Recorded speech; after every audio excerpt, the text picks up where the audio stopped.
After competing for so many years, I know my strengths and weaknesses. Practicing the same speech again and again will very quickly make me bored and not having enough positive energy when I'm on stage. Sure. So that's definitely not the way I need to prepare and go for the World Championship.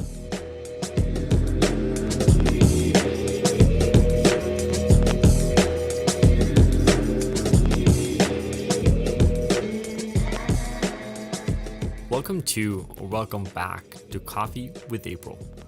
My name is Patrick Rolfe, and this is a conversation with some amazing professionals and entrepreneurs in the coffee industry, sharing their perspective and experience. It's about integrity, quality, and the future. For this episode, I sat down with Kapo Chiu, the founder of Cupping Room in Hong Kong. Kapo, for me, is one of the most well-rounded coffee professionals in terms of his understanding of the coffee profession, both as a barista and roaster. The work he does on a daily basis at Cupping Room is truly exceptional, and what he's been able to deliver in competitions is out of this world. He's one of the best coffee professionals around, in my opinion, and this was a really interesting conversation, and I hope you enjoy it. So we're actually sitting in my apartment in Copenhagen, and I have a very exciting person here that have traveled a very long way to get here, all the way from Hong Kong. Kapo, the founder of Cupping Room. And I want to begin this conversation with the first time we met, which was basically in Taipei, Taiwan, almost a year ago, 6 months, something like that. And I interrupted a conversation you had with a mutual friend of us that is or we're about to compete in, in Brewers, Yes. National Brewers Championship. And you said this line, these words that I'm convinced, as I told you before as well, I'm convinced helped me won in Sweden. Because you said something about competing that I never fully understood myself, and that was along the lines with, and correct me if I'm wrong, that when you went up in Korea to compete in the World Barista Championship, which you end up third in, you almost didn't practice. And the reason for that is because you realize that it's about how good you are on a daily basis, and it's about being good enough on that to be secure enough in taking that with you when competing, right? Yeah. Can you tell us more about that whole idea and philosophy about competing? First of all, thank you very much for inviting me to speak in this podcast. Of course. I think competition to me and to a lot of people, it's a way to learn about yourself. And throughout the years, I've been competing for many years, since 2011, where initially when I first start, I actually practice a lot because I know that is my weaknesses, because I didn't have too much experience being on bar, making coffee, and talking at the same time. But after competing for so many years, I know my strengths and weaknesses. Practicing the same speech again and again will very quickly make me bored and not having enough positive energy when I'm on stage. Sure. So that's definitely not the way I need to prepare and go for the World Championship. Whereas my weaknesses is about having a clear state of mind, not drinking too many coffees just before on stage, and thinking what I really want to talk about, and but having that confidence, not practicing a lot on the coffee, is actually a very brave thing for many competitors, but also it's very difficult if you are not experienced enough in terms of speaking in front, like public speaking, and also working on a machinery that is not what you are working with day to day, on a day-to-day basis. Different water, different machine, same grinder but different. It's always different, right? Yeah, it's always different. Yeah, and well, what surprised me is this is the first competition I decided not to bring my own grinder.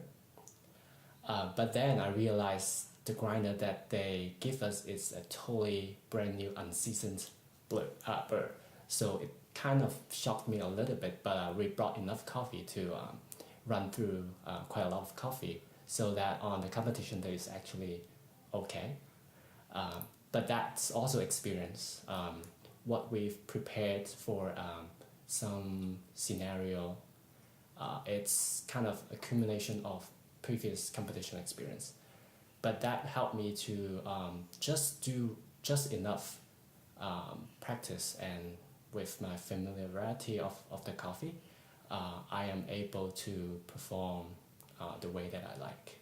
Yeah, because it was also a coffee that the interesting thing with there's a lot of interesting things with cupping room, and we're gonna try to go through all of them, and kind of I just want to shoot in between here and say that you're working with a lot of really good coffee, a lot of really good green coffee, right? Which is really probably one of the better collections of green coffee in like all the roasteries in the world, I would say, right? Okay. Which is really impressive. And because you're saying that you're pretty familiar with the coffee, but it's still a geisha. That was still a geisha village geisha, right? Yes. Lot 70. 71.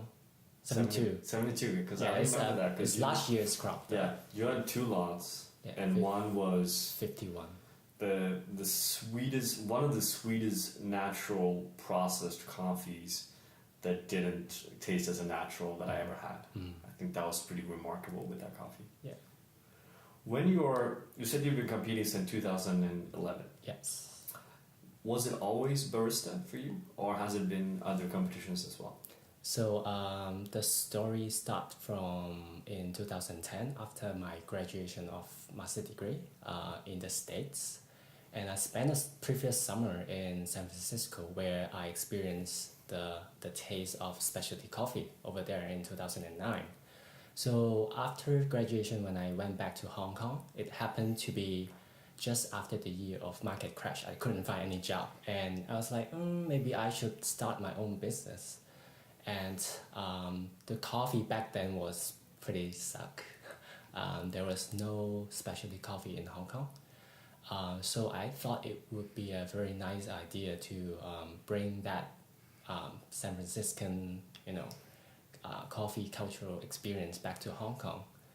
So that's why I decided to go into coffee without any previous. I have never worked in Starbucks during my summer job or whatever. So it's totally new experience. I just had the business idea in mind. I thought I would do well, but not as a barista. It's more like a business owner, and I would hire some barista and do well. Yeah. But then we hired a coffee trainer at that time to train my barista to make coffees, and I feel like it's pretty easy for me to pick up to learn the skills, latte art, steaming, and everything. I learned much faster than my barista, and it happened a year later when I decided to sell my share back to. I had a partner back then, so.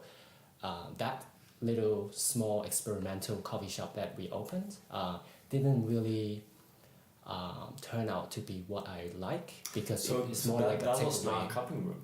That was not something cupping else. room. Okay. Yeah. It was a small kiosk, and it's like selling takeaway coffee. People grab and go without really talking about the coffee.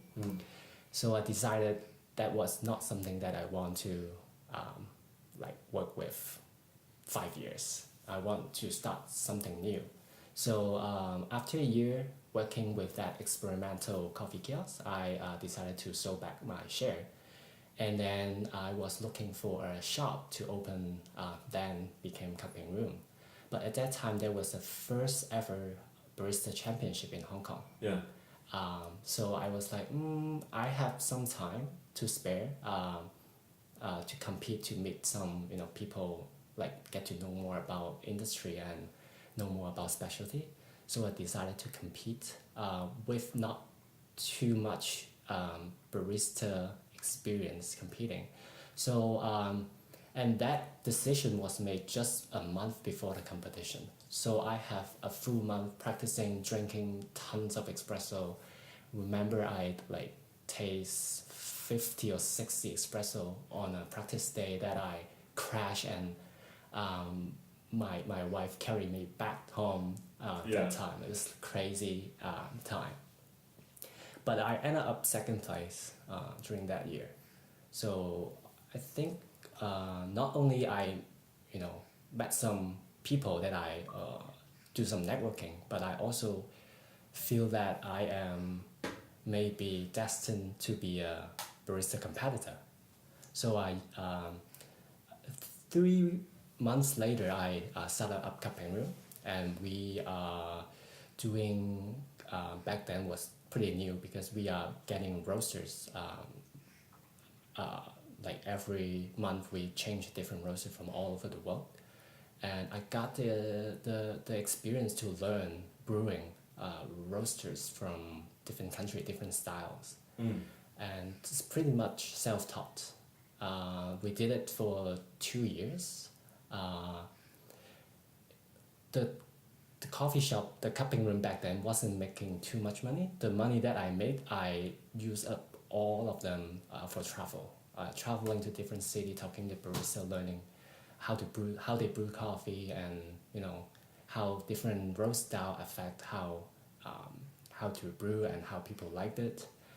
But that experience really, it's like way better than what I could imagine I could learn, because back then there was not so much information. I remember the most that I learned from reading on the internet is James Hoffman blog, Jim 7. Yeah, sure. Yeah, that was at the time people just started to use scale for measuring yield, like long time ago. But it was just like 4 or 5 years ago. So I continued competing. The second year I won the Hong Kong Championship.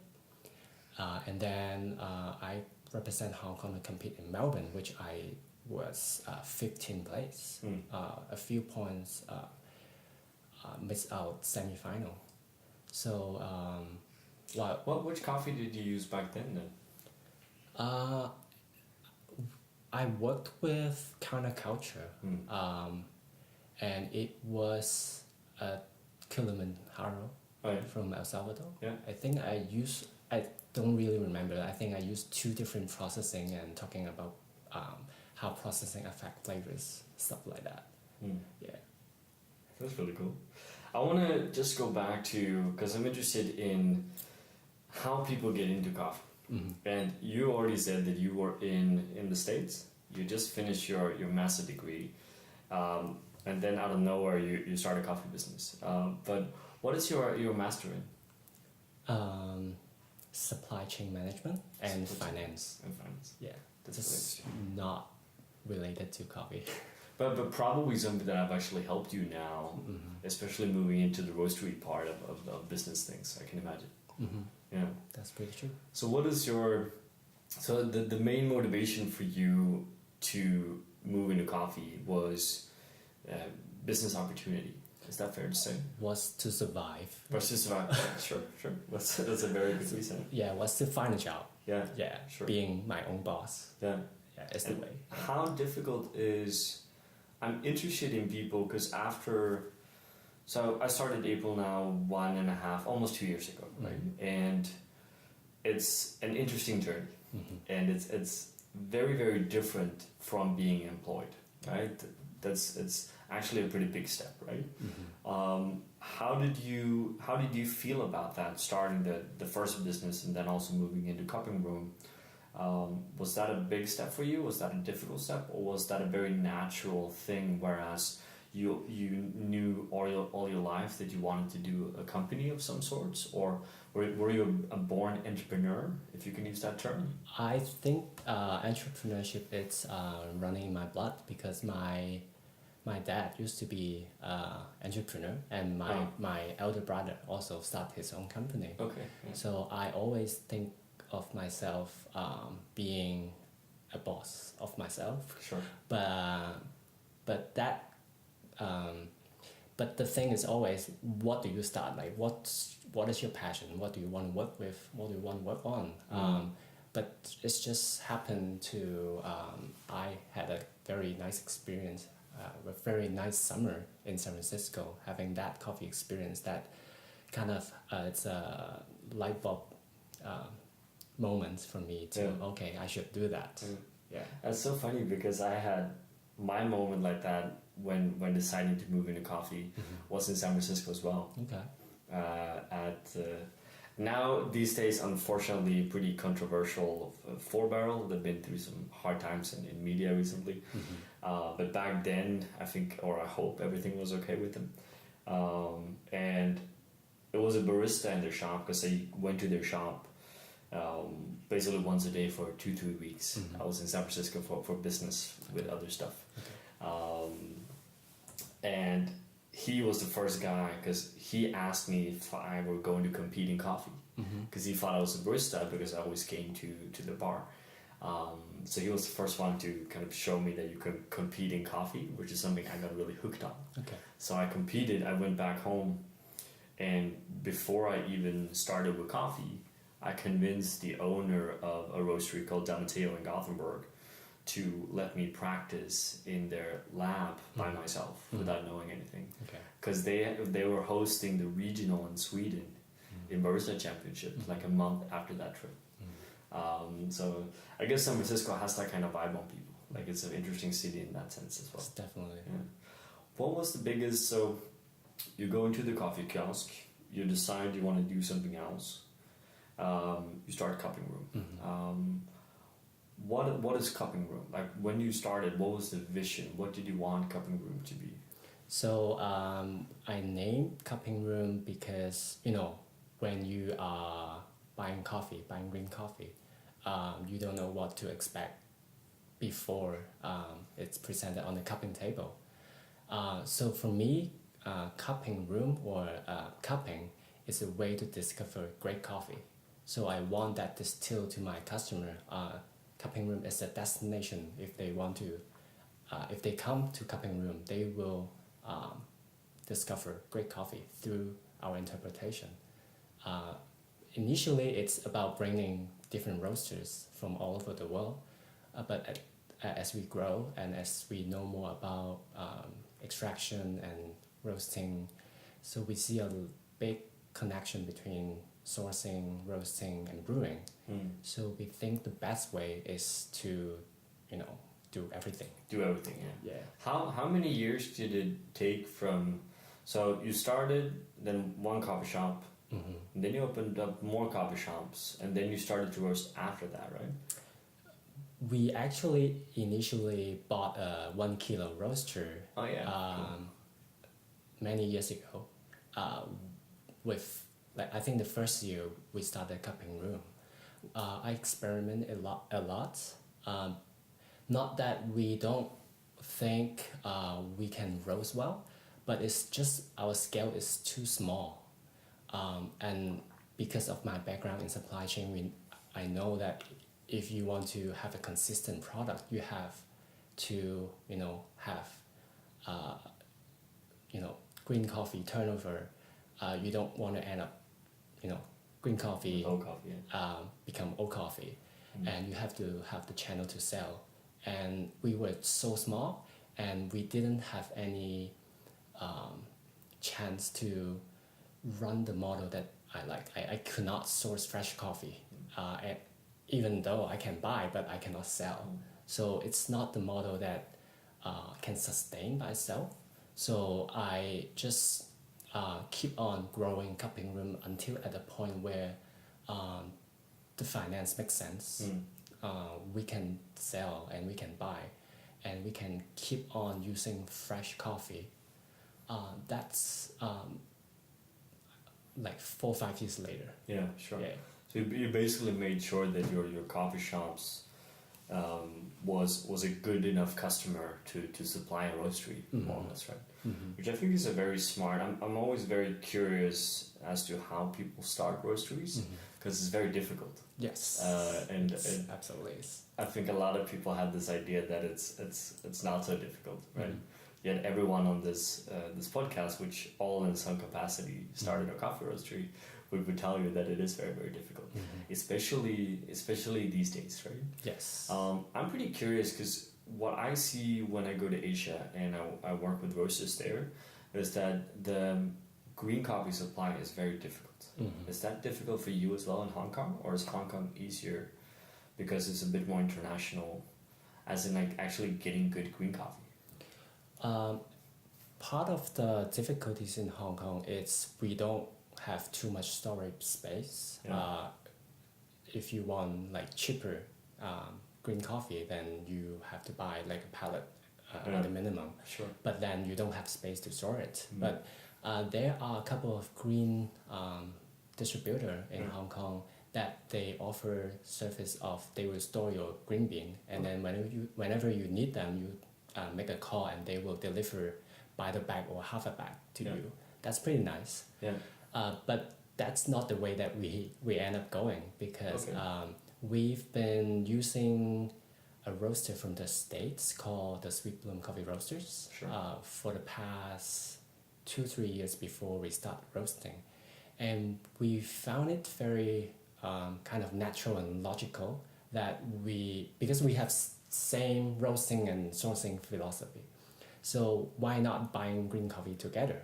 Even though I'm not buying roast coffee from him, but we can pool our resources and like strategic buying together. Grow the volume together. Yeah, so that's our model. So basically, Sweet Bloom is my green buyer. Amazing. Wow. Yeah, we trust very much his experience on sourcing great green coffee, and he also has very good relationship with different green distributor and also direct trade from the origin. So that's most of the coffee we bought from him, except that most of the geishas, which is a little bit more difficult to sell in the States because the customer is a little bit more price sensitive than in Asia. So we direct buy our geishas from, more recently is Geisha Village. But all the other coffees we share together with Sweet Bloom. That's amazing. I think that's really interesting because we hear, I hear a lot of, green coffee is a big challenge. It's a big challenge for me here in Europe as well. And one of the main things that we're looking for is consistency, right? Because we want a good coffee every season, and if we can, we want the same coffee every season, right? Because that's also adding more value to the farmer. But then you have the challenge of, we don't have to mention any numbers, but April as a coffee roastery is absolutely tiny, right? And then it's very, very hard because we don't have any buying power, right? And the only way to really be sustainable from a farm perspective and to ensure you can get the same coffee is to basically buy a container. Yes. Right? You need to buy a lot of coffee. So for me, hearing that you're basically consolidating your buying, that's really fucking smart. Actually. And I think that's something that I'm thinking along those lines now, because I'm realizing, especially doing it with another coffee roastery, is very smart because they have the same objectives and interests as you have as well, especially if it's a roastery where you worked with before and you really like their coffee, and it must make your life as a roastery way easier as well. Yeah, I realize green sourcing is just a totally different ballgame. It's another skill set. There are a lot of negotiation. You gotta be smart, experienced, because you don't want to end up buying the sample may be good, but the green when it arrives it may not be the same as what you expect. So there are a lot of negotiation. It's totally different expertise in it. So I think it's good if you are really into it, and there's a lot of learning and making mistakes but we happen to partner with Sweet Bloom, which make our lives much easier. Sure. Yeah. I think that's actually is a very interesting thing, and I think the green coffee part is important to understand, as you say, how different it is, because a lot of roasters think they're green coffee buyers just because they cup some coffee from a supplier every year and buy some coffee, right? And as you say, it's a lot more complicated than that. Let's move over to the roasting side of things, because that's exciting, right? We like to roast coffee, and I've been trying your coffee now for a relatively long time, quite continuously. We send some coffee forth and back. It's really good coffee, and it's consistently really good coffee. Okay. And I think that's remarkable because it's almost impossible. It's very difficult, meaning that most coffee I try is not as consistent as what I feel coming out of cupping room, right? Which is part of the reason why you're sitting here as well, because I just want to figure out what you're doing so I can steal it myself. You know? But no, consistency is very important as a roastery. Yes. Consistency is very overlooked as a roastery, I feel, as well. And you guys are also pushing Omni-style roasting. Yes. Right? Which is an interesting subject as it is as well. And most of you listening to the podcast knows already that I don't do Omni roasting myself. I have no opinion. Like, we all roast differently, right? But in the world of Omni roasting, I think that Cupping Room is a roastery that does Omni roast in the way I like the best, if that makes sense. Because a lot of roasteries doing Omni roast have a very hard time to relate to that. But on the subject of brewing filter and espresso from the same coffee, then I think you guys are doing a really strong job. Okay. But can you just walk us through? So you obviously bought a roast machine bigger than the 1 kilo that you had before. Yes. What did you buy? Why did you buy it? And let's see if we can go in and look at some roasting philosophy and ideas. Like, what do you want out of a coffee? What is a good coffee for you as well? We bought a UG15 retro from K&M in Germany. The reason that we bought a Probat is the coffee that I always taste and I like them are all roasted from Probat. I think nowadays I have a lot of experience tasting good coffee from Loring, but my previous experience was always from Probat. It's sweet, it's aromatic, it's balanced, it's flavorful. That's the coffee that I like. So when I think about like what roast machine I should buy, I mean I should buy a machine that I roast and I will like the coffee that's being roasted on that machine. Absolutely. So it's pretty straightforward. Yeah. I'm curious as to why start with Omni roast? How did you learn to roast coffee? I learned roasting also through Sweet Bloom. So cool. Andy Springer, who is the owner and master roaster of Sweet Bloom, he is very generous and teach me how to roast. Sure. But it's very, because I like his coffee a lot, and it's the way that I brew and I extract it, and I feel like that is something that is very easy to assimilate.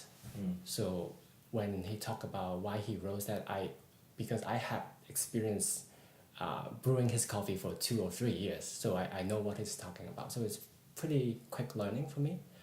But for Omni roast, I think it's a combination of having a benefit on the business side, because we don't need to stock 2 different roasts for the same coffee, but also because the market allow us to do it, because our market is open enough to have an espresso roast which is slightly more acidic, slightly more juicier, but at the same time we don't have a very much like customer base which like to like roast. Sure. So Omni roast still very workable for them. So I think it's a sweet spot that we don't need to stock too many different roast profiles for the same coffee. At the same time, it makes my life much easier. Yeah. Just having to nail one roast profile. Yeah, no, sure. And I think that a lot of people are because Omni Roast the last years have been this. It really comes out of an easier logistic. That's really the reason why people start with Omni Roast, right? But we also have a climate here in Europe where some claim Omni Roast to be this amazing best way to roast. But then again, if you measure your style of Omni Roasting versus like drop coffee versus has been or 3P, then it will still be four completely different ways of roasting, right? Yeah. So it's Omni Roasting is it's a difficult term to use as well because it all means different things for all of you, right? But I always really appreciated the easiness that comes with it from a logistic perspective. But is it fair to, because we're sitting here drinking one of Coffee Room's coffees now, some washed Ethiopian from Jimma, very freshly roasted. Yes. But still super clean. No, that there's nothing interfering there roast wise in the taste. It wasn't a perfect brew on me though. That's my bad. But I think that's.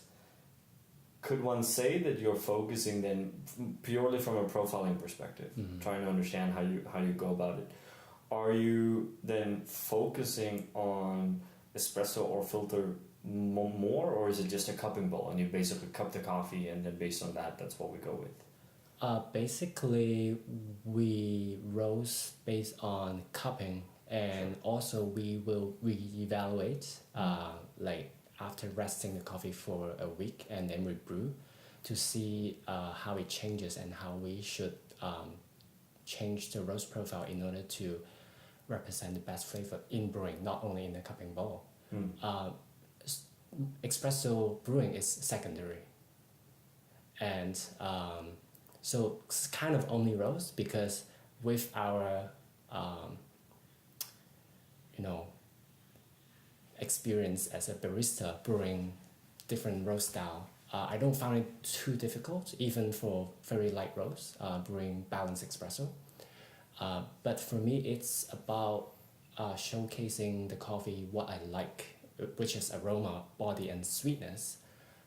So I have a pretty simple evaluation for cupping. I just have 3 categories, and in a scale of 0 to 5, and I will just cup every batch and have a score on it, and just based on that. Oh, that's really cool. You said that. Before we move on to that, I want to go back to what's the most both. I don't want to say negative, but what has been the most challenging part with running a roastery? Like, is there something that you feel now after? Cause how long have you guys? Is it 2 years? Since roasting? Yeah. No, actually last November. Oh, is it only since last November? Yeah. Are you serious? Is it like just a few months? Just a few months. You started to roast when we met in Taiwan, almost then. Yes, it's just right before wow. the WBC. That's amazing. Yeah. That's really cool. And then you okay, that's cool.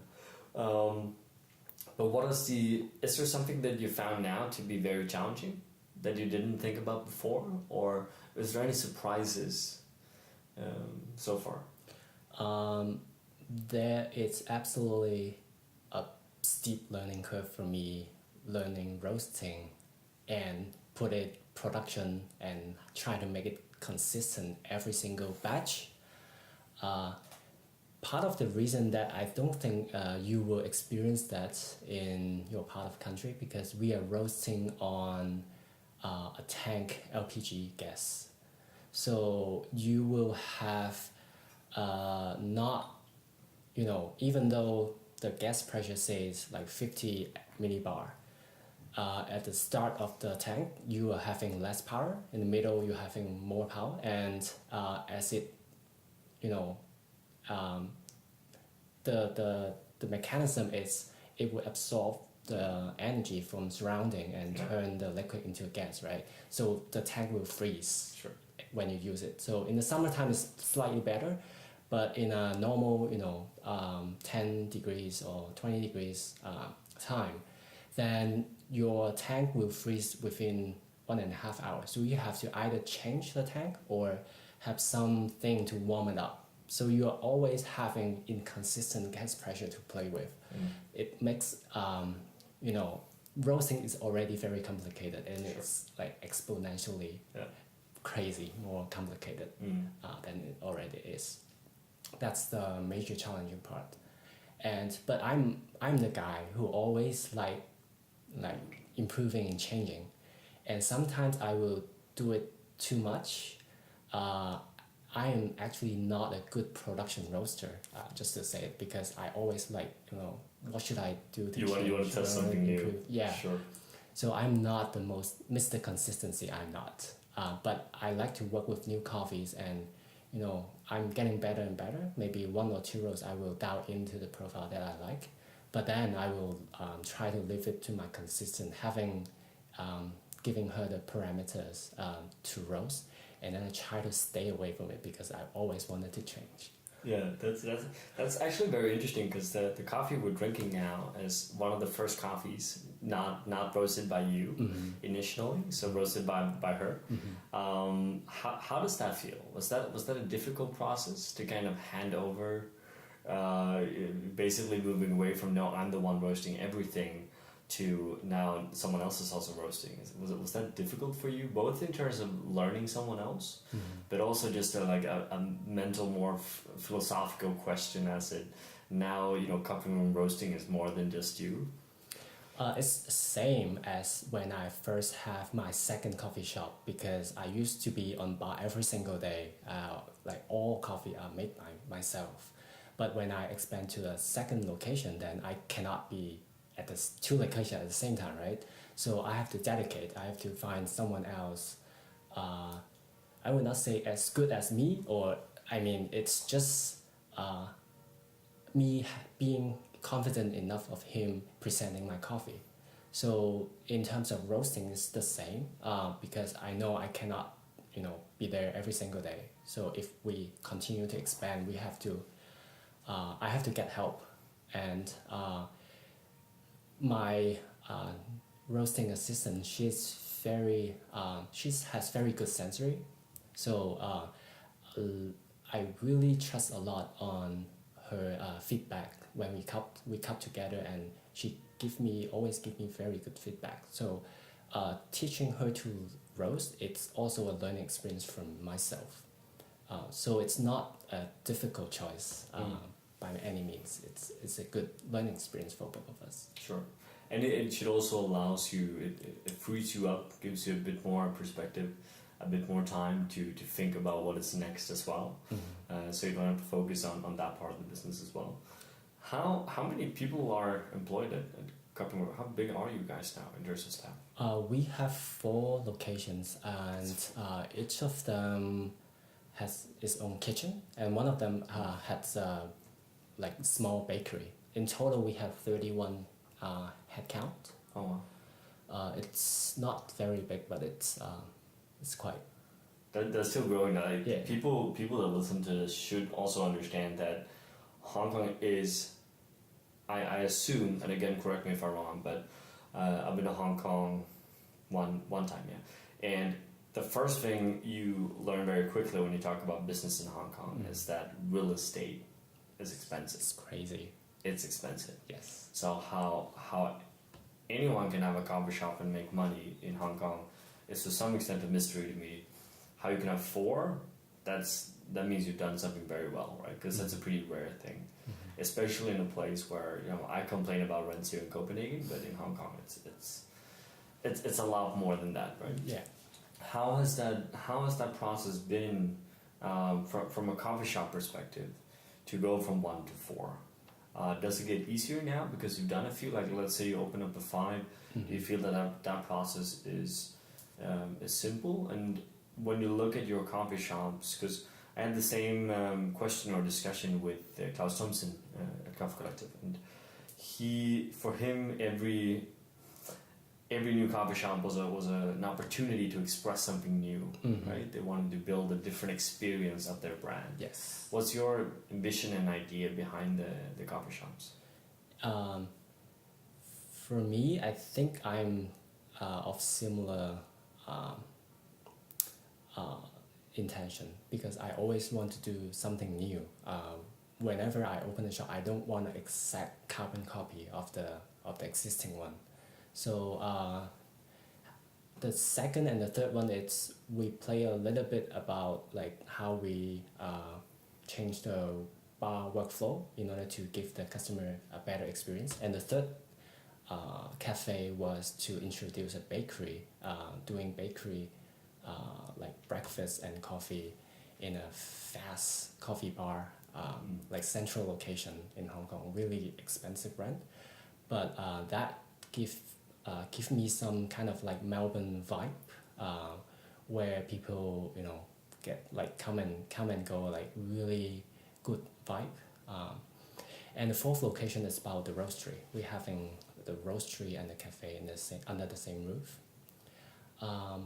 But yeah, as I said, I don't want to do something that is the same as the past. So if you ask me whether I would open the fifth one, then I don't think I would open now because I don't think there is anything that I want to experience with my own brand.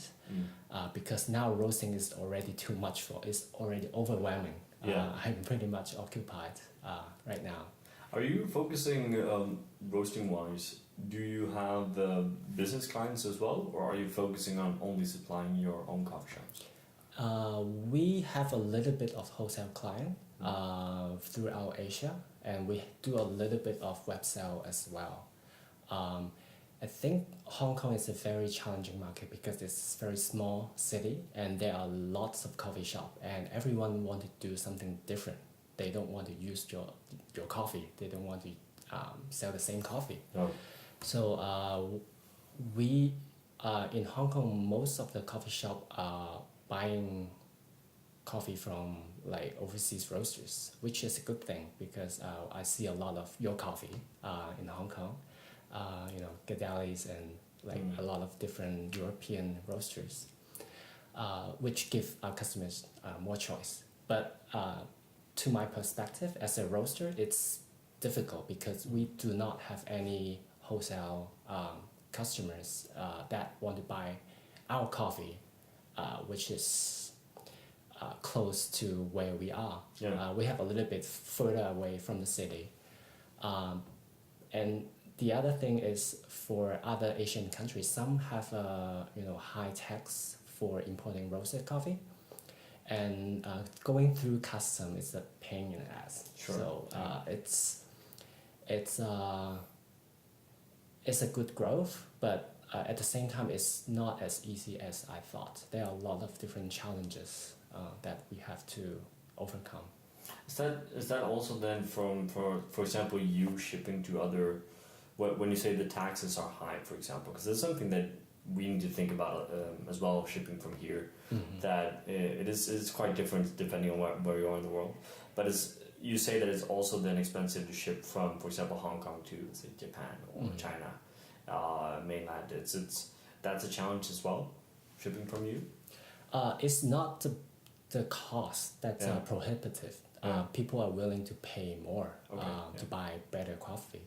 It's just going through the custom. Sometimes it takes like weeks, like 2-3 weeks. Sometimes it just didn't go through. They just bounce you back for no reason. So you have to know the way how to get through the system. We are still learning. So yeah. I feel that as well. With starting April, I'm almost spending, well, that's not true, but I'm spending much more time than I want to on trying to figure out logistics, working with different shipping companies and so on and so on. It really is a difficult thing. Where are we in terms of a lot of people, at least what I hear here in Europe, we look at the Asian market, broader than Hong Kong, but still interesting. And we see the future, right? We see a huge client base. We see a lot of potential. I'm a bit different when I look at the Asian market because I don't quite see that. I see countries where people are interested in coffee, but they're more interested in a frappuccino at Starbucks than they are drinking like an actual black coffee. I know Hong Kong is a bit different, and Hong Kong is interesting we're going to go into that as well, because you get away with selling some pretty expensive coffees in your shop, which is, I think, is pretty fascinating. But before we talk about that, what do you see, like, just objectively on Asia as a coffee market? Do you see a lot of opportunity? There's obviously growth in terms of new coffee shops, in terms of new roasteries. My challenge is just that I don't see any volume in those coffee shops or in those roasteries. Yeah, in Asia market, I think you will end up working with a lot of small accounts where like they may only sell 100 cup or even less than 100 cup a day. Yeah, exactly. But at the same time, there are just a lot of Like them. a million, yeah, sure. Yeah, That's true. and for me, I think they, because I think coffee to them is not like a necessity. They do not need the caffeine. They see coffee as a luxury lifestyle thing that they want to spend time with their friend and enjoy the experience. So it's actually, when we are talking expensive coffee, even though it's like 80 Hong Kong dollars a cup, about the same, 80 krone a cup, it's not very expensive thing. If you think about it's an experience, or it's you're meeting with friends and sitting in a coffee shop for 3 hours chatting about things and enjoy a good cup of coffee. And that's the lifestyle thing happening in Asia, not only in Hong Kong. I think there are, like, all coffee shops that we know of, they are looking for good, expensive coffee. So that's why I know there are a big debate of geisha, not geisha in Western countries. But for us, geisha actually make more sense, because when we have a filter menu with different coffees on the list, people always buy the most expensive one. I know it's not necessarily equal to the best quality, but a lot of the time it's just, if you have a nice, Colombian, you don't sell. You cannot sell, because at the same time, you don't want to charge $80 for the Colombian, right? You want to charge a fair price. But then people will look for something, as an experience, as a drinking experience. And it always end up with, rare, expensive coffee like geishas. There's a good thing about that, because when you are buying geishas, it always sell. But at the same time, the cost is quite a lot. If you buy and if you buy too much and you don't want to mix it up in your espresso blend, so. No, and I have another acquaintance in China, not mentioning any names, but because I'm also a huge fan of the Geisha Village Estate, and I think they do some really good coffees. And I know you guys work with them quite a lot. And it was one lot that I really wanted to buy, but I couldn't buy it because he bought the whole lot, which is like 1.5 tons of this coffee, with a kilo price. That is meaning that I asked him, so for how long will it take you to sell that amount of coffee? And he said it will take me 1.5 years. Okay. And I said, so you're locking up all of that money for 1.5 years. It's a cash flow thing, right? Yeah. Which makes it really, really complicated. I would never be able to do that, for example. But it's interesting then both, especially then in Hong Kong, because, looking at in Copenhagen where we are now, or Sweden where I come from, then, coffee for us, at least from a standard consumer, is not the special thing, right? It's this everyday fuel kind of thing. So us trying to sell a coffee for the kind of price that you can reference in Hong Kong is like out of the world, because they want this, really just cheap black coffee that sure can be lighter roasted or whatever, but they would never pay too much for it in that sense, right?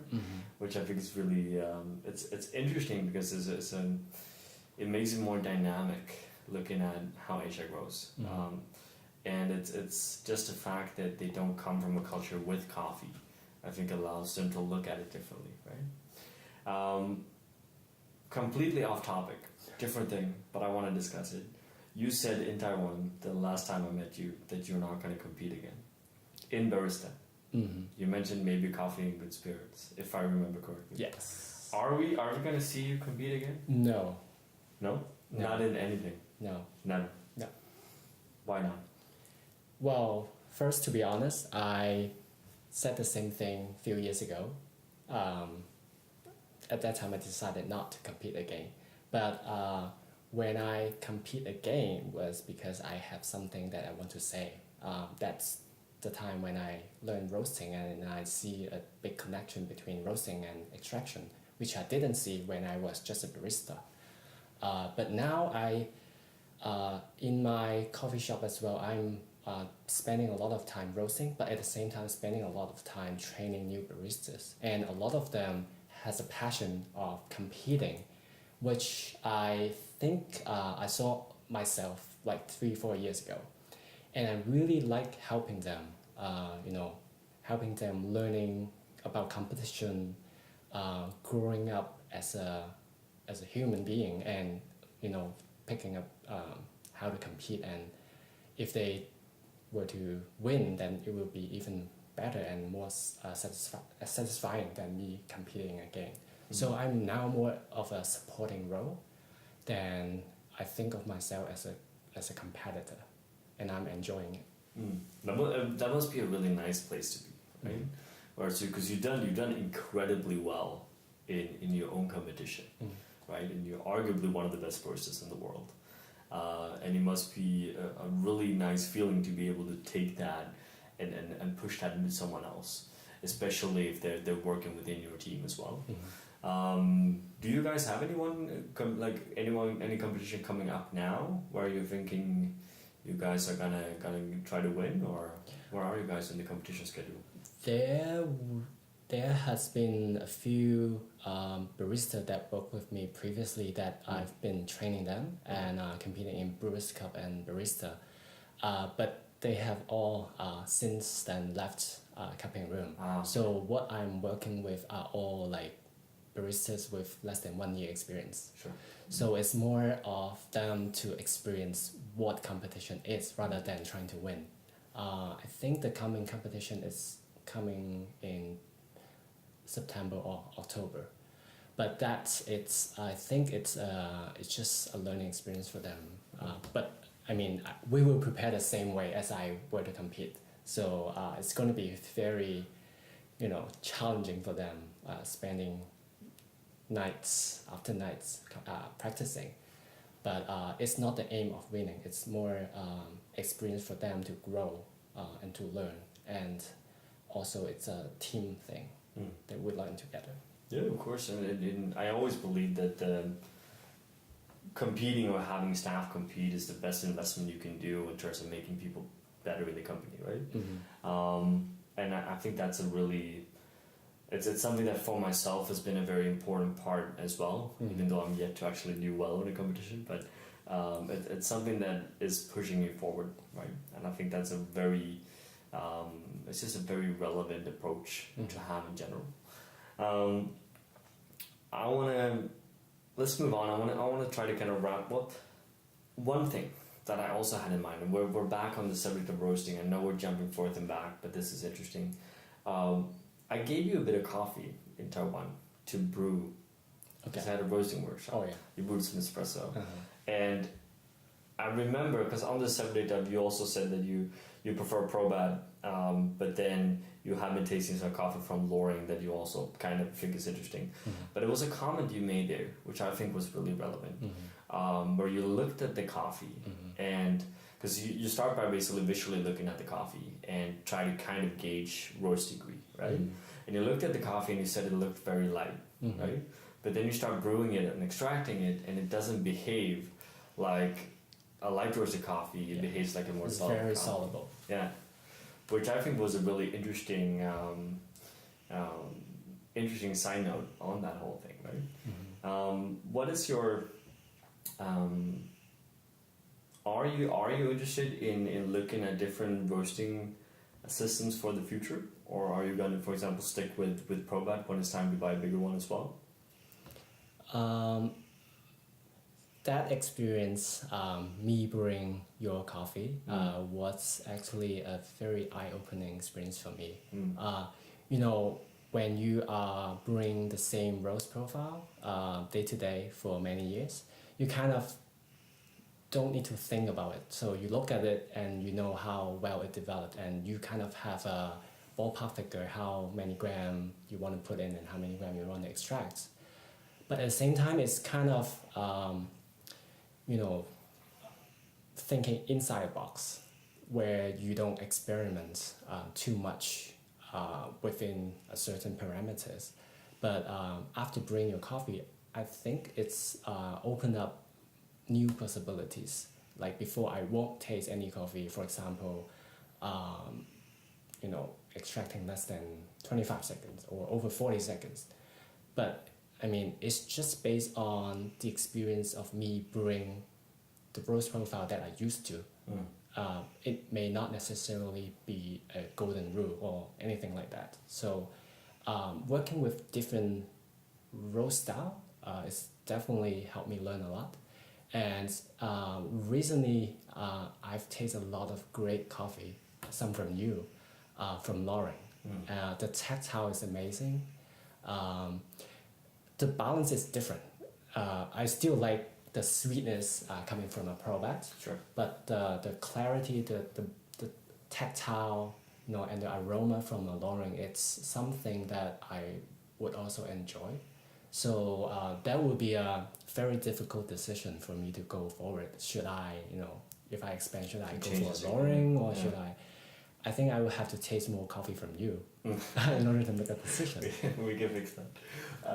No, I think that's valid. I'm a firm believer, even if I obviously have a roast machine style of roasting that I at the moment prefer, but I totally agree with the fact that different roasters have different qualities. They are bringing out different parts of the coffee. We're going up now in a roasting competition called Nordic Roaster, which is a bunch of Nordic roasters that they geek out, and 10 of them, they're roasting the same coffee, and we're going to evaluate the best roast. And that was very interesting last year, because when cupping, it was so easy to be like Probat, Lauren, Dieters. You taste this so clearly on the same coffee, right? Because every roasting system kind of brings a character to the table, which I think is interesting. Okay, so that was just a side note. Moving on. Last part. I always ask two questions. First of all, I'm interested in, on a broader scale, kind of your perspective on coffee, on the industry. Are we at a healthy, like, first of all, do you care about where the industry is, or are you very much just in your own bubble and focusing on what you're doing? You talked about traveling a lot, getting a lot of inspirations from elsewhere. But for me, that's very interesting, because I find people on the podcast being the exception, but apart from that, I find very little inspiration in coffee personally. I have a hard time to get inspired, because what I see with most people, again, not the people here now, Coffee Room as well, or what you're doing, but mainly when I look at coffee, I see a bunch of people doing the exact same thing. Okay.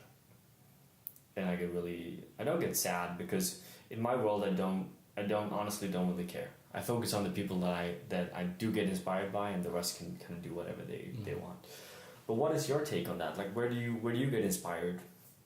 How much time do you spend thinking about the industry at large?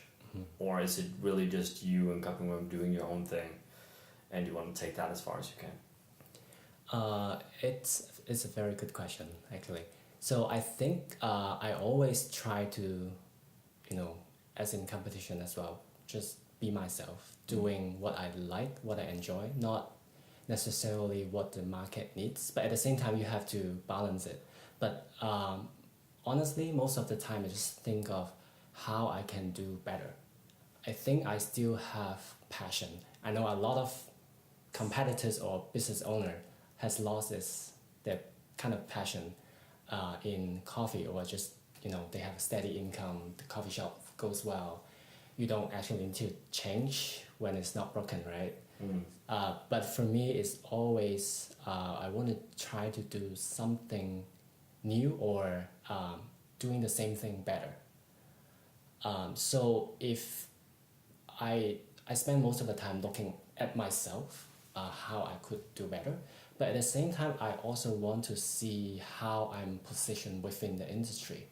So I'm not like a industry leader. I'm like, we should go this direction or something like that. But I'm seeing our company or myself in the position within the industry, what we can do better to make the customer a better experience. And I don't know, it's because our position, we are being one of the first specialty coffee in Hong Kong. So we have a little bit of influence on whatever we do. People try to do something similar. I think in that way, we have an influence on where the industry is going. But I do not, consciously thinking that it's just me try to improve and give customer a better experience or making our coffee a better product. I think that's, and in the end of the day, that's all we can do, right? We can't do much more than that. And it's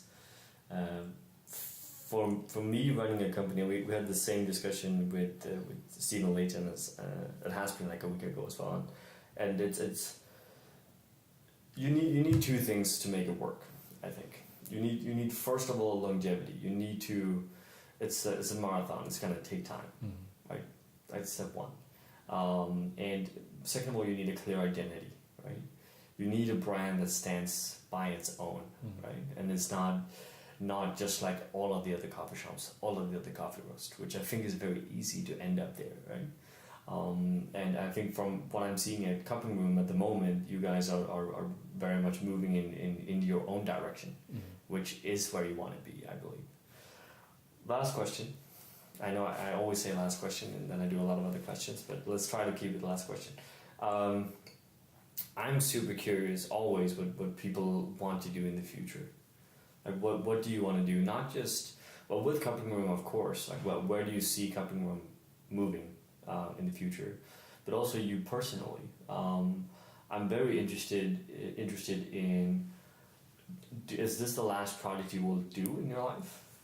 Or is Cupping Room a part of a session, a few years of you doing something and then you moving on? Do you have an idea about that? Do you think about that? Or are you too occupied with Cupping Room at the moment that you're not thinking further in the distance? I think, as you would also agree, being a business owner, like the company, how it runs, greatly affect your lifestyle. Sure. And so for me, it's also thinking how Cupping Room should go. It's totally related to how I like my lifestyle to be. At the moment, I'm pretty satisfied of what I am doing because it's a good learning opportunity for me on roasting, and I expect myself still spending at least years on it, perfecting my skills. So in that sense, because I'm spending like 2 or 3 days a week roasting and the rest of the time training new baristas, so I'm pretty caught up on doing daily routine. But if you ask me what would I like to do next, then it may not be coffee related, but I would love to live in a city that I enjoy living. Hong Kong is a little bit difficult. The real estate and everything surrounding it, it's a lot of pressure. So it seems Copenhagen is a good place to be in. So I don't know. Yeah. You may see me here. You should move here and we should do something together. That would be so cool. Start a business or something. There's still a lot. Real estate is high price here as well, but I think that's super important. Like for me, being in. This sounds very cheesy when I say it, but it's very true because before moving to Copenhagen, I had no relationship with Copenhagen. Mm-hmm. I had no family, no friends, no ties to Copenhagen. But I always feel that your surrounding influencing you as a person and as a business, right? So you're always going to be the sum of your surroundings, right? In that sense. So it's incredibly important to be in a city where you feel happy, inspired, and grounded in. And I think it's first when you are in that situation, you're going to be able to push out the best you can, right? Yes. I think that's very, very important. Cool. I think we're gonna wrap up with that, and I'm looking forward to having you in Copenhagen, if that comes in the future. For those of you that haven't tried cupping room coffee, first of all, that's ridiculous. You should have done that by now. Just do it. As you say, you sell online, so you ship everywhere. So there's no reason for anyone not to go in and buy a lot of cupping room coffee. Right? You should try it because it really is really good coffee. And for those of you that know me, I very rarely say that about coffee. I'm very picky with my coffee. Thank you. So do that. Thank you very much for your time, and enjoy Scandinavia, Copenhagen. Thank you. Thank you.